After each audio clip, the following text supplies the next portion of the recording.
Hello दोस्तों, स्वागत है आपका नई क्लास में नए टॉपिक के साथ में। आज की क्लास के अंदर हम हिंदी में सबसे ज्यादा पूछे जाने वाले एमसीक्यू करने वाले हैं, जो कि आपके पेपर के लिए मोस्ट इंपोर्टेंट हैं। यहाँ पर मैंने 20 एमसीक्यू लिखे हैं छाट के, और ये 20 एमसीक्यू आपके पेपर के लिए मोस्ट इंपोर्टेंट है। किस प्रकार से इंपोर्टेंट है? क्योंकि इसके लिए मैंने क्या कहते हैं, पिछले साल में जो आया हुआ पेपर है 2024 का, वो पेपर लिया है। साथ में पिछले सालों में आए हुए 23 में 22 में क्वेश्चन जो बार बार रिपीट हो रहे हैं, उनको लिया है। उसके आधार पर मैंने क्या किया है, यहाँ पर एमसीक्यू को लिखा है। इससे पहले मैंने आपको एमसीक्यू की एक और वीडियो दी थी, उसके अंदर हमने 15 से 20 एमसीक्यू के ऊपर चर्चा की थी। वो भी आपके पेपर के लिए मोस्ट इंपोर्टेंट है, और पहले आपको उसको देखना है, फिर आपको इसको देखना है। और जो जो मैं आपको एमसीक्यू देता जा रहा हूं, बस आपको उनको पढ़ते जाना है, ठीक है ना।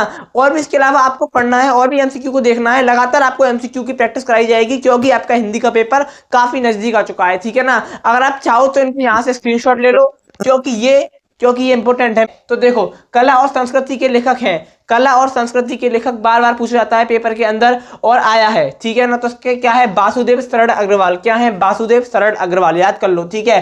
कालिदास की लालित योजना के लेखक, कालिदास की लालित योजना, वो है डॉक्टर हजारी प्रसाद द्विवेदी। कौन है? हजारी प्रसाद द्विवेदी। देखो, यहाँ पर मैं ये नहीं कहूंगा ये ज्यादा इंपॉर्टेंट है, ये कम इंपॉर्टेंट है, नहीं। यहाँ पर जितने भी लिखे गए हैं सब इंपॉर्टेंट है। बिल्कुल जो सिलेक्टेड एमसीक्यू है वो यहाँ पर आपके लिए लाए गए हैं सिलेक्ट करके, ठीक है ना। तो देखो, बाणभट्ट की आत्मकथा के लेखक हैं हजारी प्रसाद द्विवेदी, और इन एमसीक्यू को ढूंढने में पूरे 1 घंटे की मेहनत लगी है। 1 घंटे में जितने भी पेपर हो सकते थे, उन सब में से छाट के जितने भी मुझे लगे 20, वो मैं यहाँ पर लिखे हैं, ठीक है ना। तो ठीक है, या इसमें से आपके अगर 3 या 4 भी आते हैं ना, तो वो बहुत होगा, क्योंकि ये 20 लिखे हुए हैं यहाँ पर, समझ रहे हो। और इससे पिछले बार क्लास में भी हमने 15 से 20 करवाए थे, उसमें से भी आपके 3 से 4 जरूर रहेंगे, ठीक है ना। तो उनको पढ़ के जाना, और इसके अलावा और भी प्रैक्टिस करना, क्योंकि एमसीक्यू जितना पढ़ो उतना कम है, लेकिन इनको जरूर पढ़ना, बस ये बता रहा हूँ, ठीक है। उसके बाद क्या है, तीसरा तार सप्तक का प्रकाशन वर्ष है 1959। क्या है? 1959। दूसरे तार सप्तक का प्रकाशन वर्ष है 1951। तार सप्तक वाला क्वेश्चन पेपर में जरूर आता है, तो रट के जाना, बिल्कुल रट लो, ठीक है।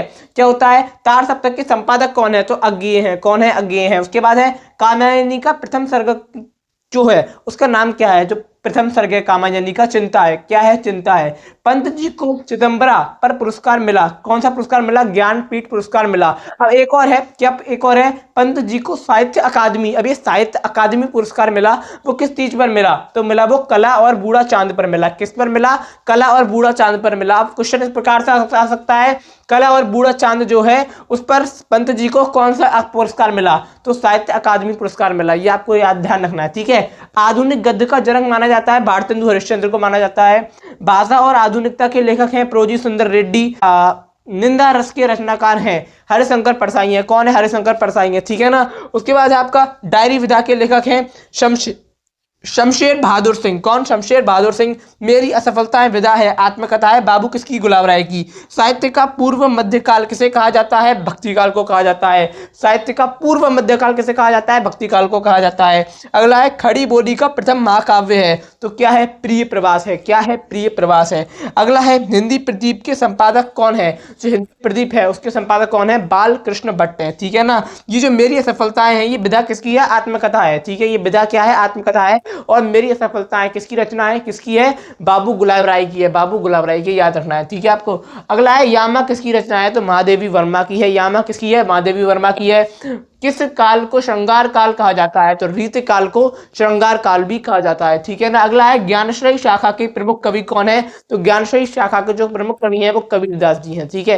तो आशा करता हूं कि आपको समझ में आ गया होगा। ये एमसीक्यू आपको हर हाल में पढ़ के जाने हैं। अब देखो, आपका हिंदी का पेपर नजदीक है, 24 तारीख को आपका हिंदी का पेपर है। उसके बाद थोड़ा सा लंबा गैप है, तो उसमें हम और क्या कहते हैं, आपका गैप के बाद आपका बायोलॉजी का पेपर है। बायोलॉजी की प्लेलिस्ट आपकी बना दी गई है, ठीक है ना। केमिस्ट्री की और फिजिक्स की प्लेलिस्ट, अभी फिजिक्स की एक भी क्लास नहीं आई है, लेकिन जब आएगी तो मौज कट जाएगी, ये बस इस बात की गारंटी है। बस आपको क्या कहते हैं, लगातार क्लासेस को फॉलो करते रहना है, ठीक है। तो आशा करता हूं कि आपको समझ में आ गया होगा। अब मैं आपको मिलूंगा एक और नई क्लास में नए टॉपिक के साथ में, और जो एमसीक्यू दिए हैं इनको पढ़ लेना, क्योंकि ये आपके पेपर के लिए इंपॉर्टेंट है। इसलिए पिछली क्लास में जो एमसीक्यू बताए थे वो भी आपके लिए इंपॉर्टेंट है। हिंदी की पूरी प्लेलिस्ट बकायदा बना दी गई है, उस प्लेलिस्ट को डे 1 से फॉलो करते जाइए और अपनी हिंदी को तैयार करते जाइए। अब मैं आपको मिलूंगा एक और नई क्लास में नए टॉपिक के साथ में, तब तक के लिए जय हिंद, जय भारत।